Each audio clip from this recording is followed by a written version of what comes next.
America's produce for fruits and vegetables and distribute them to hunger relief charities and food banks across the nation.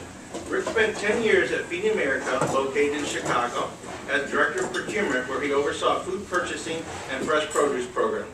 From the field to the dinner table, Rick has been involved in many aspects of the food industry over a period spanning 3 decades. In 2007, Rick was recognized as one of the Packers' top 25 most influential people in the produce industry, an award presented by Vance Publishing Company, a leading food industry provider of media publications. I'm pleased to introduce Rick to you all today as he will be presenting the Golden Harvest Award. Rick?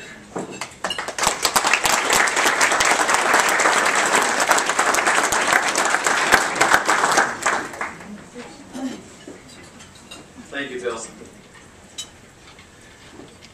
This year's recipient of the Golden Harvest Award is going to Daryl Hacker and Hacker Orchards from Eau Claire, Michigan. Daryl participated in the Michigan Agricultural Surplus Program in the year 2010. In his first year, Daryl donated over 300,000 pounds of fresh apples into the food bank network. This past year, Daryl also participated in the Feeding America's Appreciative Inquiry, a first-time meeting held in Columbus, Ohio, attended by over 200 interested parties who gathered to share expertise and to learn more about the needs of emergency food providers throughout the country and how they can better assist them. I recall Daryl being engaged and offering his opinion and expertise to the entire group at the meeting. As a result of that meeting, Daryl dove into a grow-forward mode and was busy working on ideas on how he could launch his own personal crusade on hunger, food deserts, and serving the underserved. On Wednesday, August 3rd, Daryl was to lay out his plans for providing mixed loads of Michigan-grown produce to the Michigan Food Bank Network.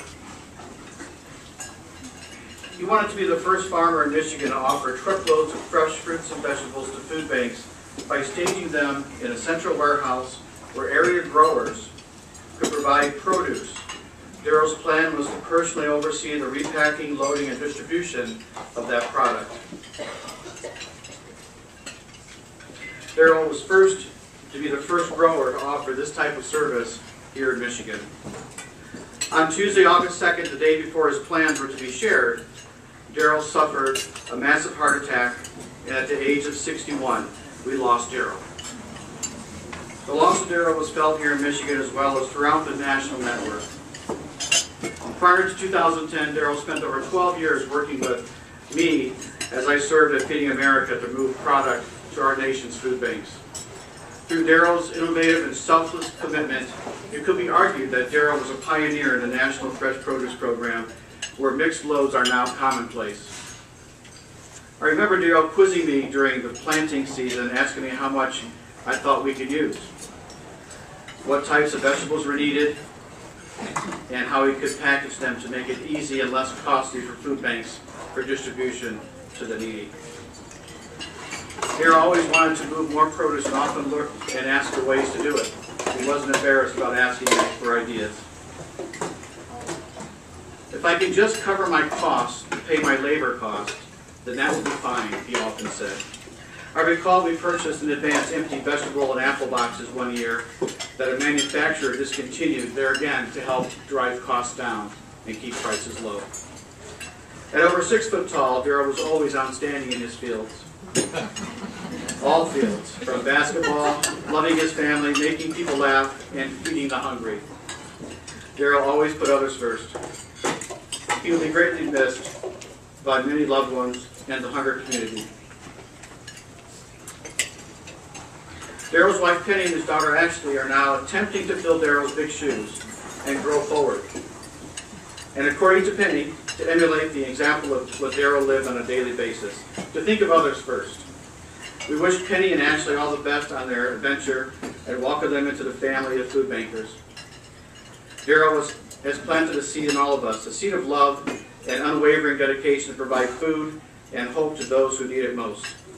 On August 2nd, his last email to the Food Bank Council of Michigan, his signing off words will always be remembered.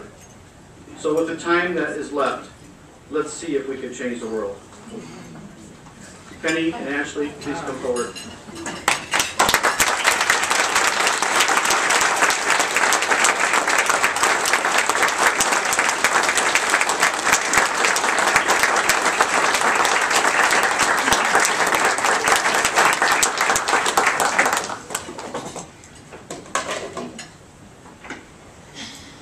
For anyone who knows me, they would find it difficult to believe that I'm speechless at any time. But I just want to say it's an honor and a privilege, very humbling to be a part of this group. I swore I wouldn't cry.